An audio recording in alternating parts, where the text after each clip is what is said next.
Kalau ada pertanyaan, akankah Apple akan menjadi next Nokia? Akankah India menjadi next China dan meninggalkan jauh Indonesia? Akankah analisa banyak pengamat sejak tahun 2014? Siapa yang lebih hebat pertumbuhan ekonominya sampai tahun 2030? India atau Indonesia? Bisa ditentukan sekarang.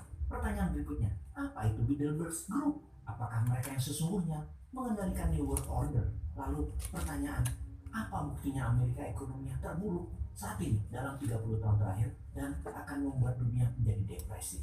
4 kali resesi, 4 kali pertumbuhannya negatif, dan inflasi tinggi yang dimulai tahun ini, 2022. Akankah perang Ukraina selesai dengan cepat? Akankah ada virus Omicron bermutasi menjadi lebih mematikan dibanding virus Delta? Siapakah negara yang memiliki pertumbuhan ekonomi tercepat di dunia dalam 40 tahun ini? Yang ternyata bukan Tiongkok. Sahabat, pertanyaan-pertanyaan tersebut adalah merupakan bagian dari informasi ke depan dalam channel kita kali ini. Pertanyaan yang akan membuat banyak sahabat mengerti apa yang sedang terjadi di dunia saat ini.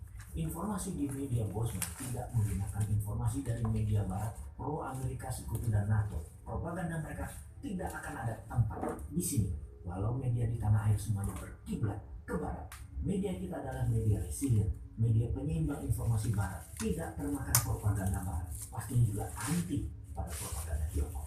Tujuan kita yang utama adalah kita akan menyetop pembodohan dan pembenaran informasi yang dilakukan media mainstream yang juga membuat semakin memahami geopolitik dunia secara fakta. Kita mulai dengan informasi bagaimana pembuat vaksin mendapat keuntungan dari booster dan obat-obat lain. Sebuah fakta saat ini adalah Moderna dan Pfizer. Investornya mendapat keuntungan 10 billion dolar dari vaksin Omicron saja.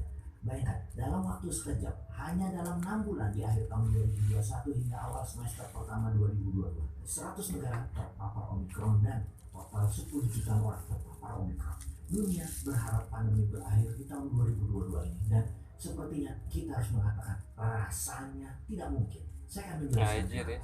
Jawabannya, Big Pharma atau perusahaan farmasi besar dunia tidak menginginkan. Mereka adalah penjual obat. Mereka bukan pejuang kesehatan. Penjual obat ingin obatnya laku.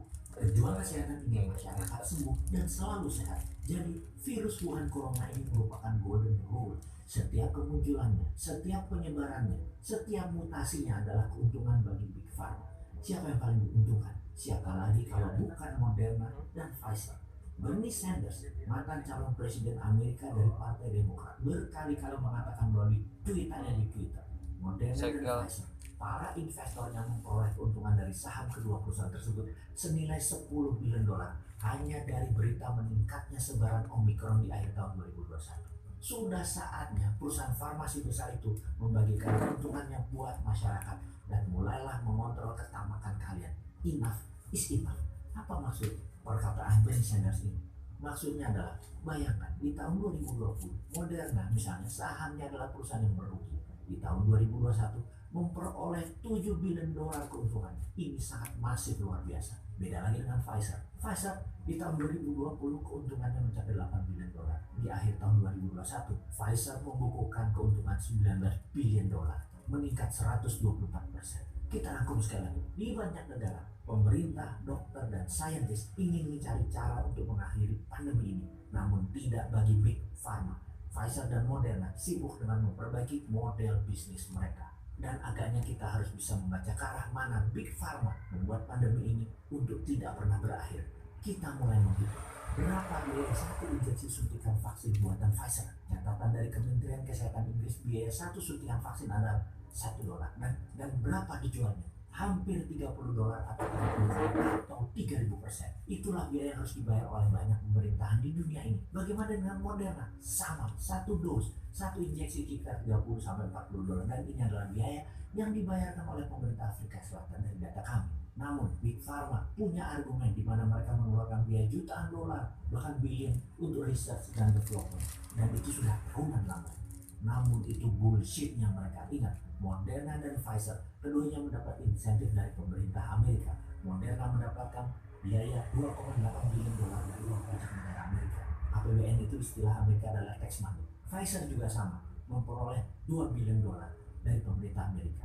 Jadi Moderna dan Pfizer dapat subsidi dari pemerintah Amerika namun tetap bisa menentukan harga jual sendiri. Mereka juga menjual dengan harga berbeda ke negara yang berbeda dengan maksud berbeda tentunya. Vaksin adalah tool. Vaksin adalah senjata penekan. Kita harus perjelas dalam hal ini. Big Pharma akan selalu membuat kendali atas virus-virus tersebut. Benarkah begitu? Bukan virusnya yang mereka kendalikan, namun vaksinnya mereka mengendalikan. Suplai vaksinnya mereka kendalikan dengan membuat keterbatasan hingga sekarang. Negara-negara Eropa bahkan harus membeli lebih mahal lagi sejak awal 2022 ini. Sekarang kita bicara booster. Lihat kesaktian Big Pharma sebagai pembuat vaksin ini. Mereka bisa memaksa sebuah pemerintahan dan membatasi jumlah barang dijatah di setiap negara tersebut. Big Pharma bisa memblackmail sebuah pemerintahan. Bahkan pemimpin Moderna mengancam akan menekan harga hingga $170 per dos injeksi atau 170 kali dari harga produksi. Apa yang terjadi kalau booster ini adalah diwajibkan setiap tahunnya? Sungguh, Big Pharma ini tidak boleh mengendalikan harga atas nama kemanusiaan yang adil dan beradab. Sayangnya, mereka bukan Pancasilais.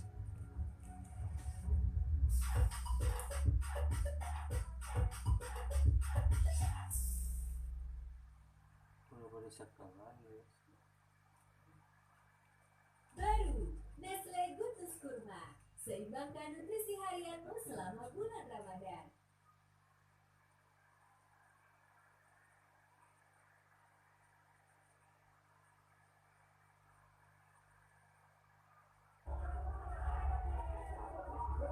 Sejumlah mahasiswa di Semarang, Jawa Tengah terlibat bentrok dengan aparat kepolisian yang mencoba mengamankan aksi mahasiswa pada Jumat petang. Para mahasiswa membakar poster karena unjuk rasa mereka tidak direspons oleh jajaran pemerintah dan wakil rakyat DPRD Provinsi Jawa Tengah. Para mahasiswa menolak penundaan pemilu dan perpanjangan jabatan presiden 3 periode dengan alasan apapun. Kericuhan dapat dikendalikan, namun suasana tegang dan adu mulut antara mahasiswa dan aparat masih beberapa kali terjadi. Unjuk rasa mahasiswa menolak penundaan pemilu dan perpanjangan jabatan presiden ini akan kembali dilakukan pada 11 April mendatang.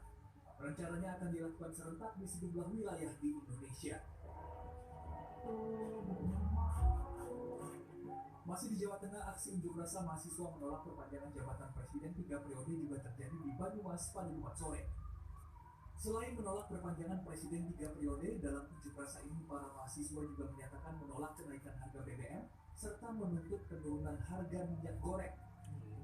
Aksi yang diikuti oleh seribuan mahasiswa dari berbagai elemen ini digelar di Jalan Protokol Purwokerto, yaitu Jalan Gatot Subroto, dan berlanjut di kantor Bupati dan DPRD Banyumas.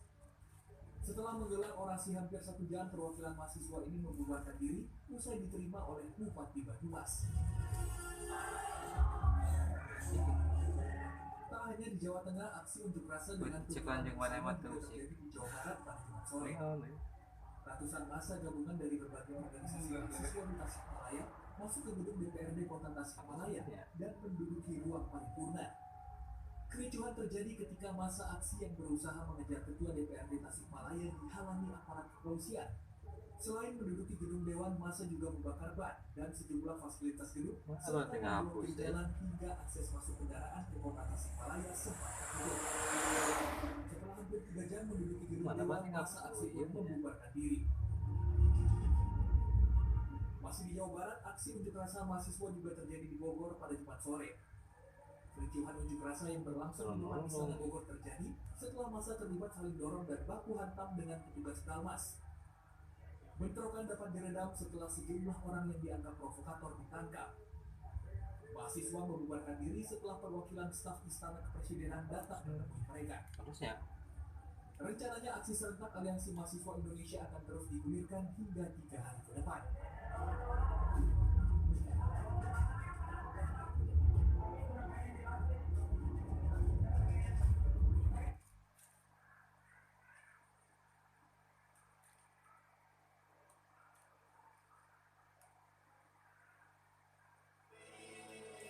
Hebatnya ibu bantu cari pemasukan, berharap bisa memenuhi kebutuhan. Semoga tulisnya ibu selembut warna hijau biru pandan yang bisa memberi kekuatan. Hebatnya Nippon Paint. Kemana matikan kalau tanda pressure untuk mematikan anak ya bisa sukan saking mereka gagah.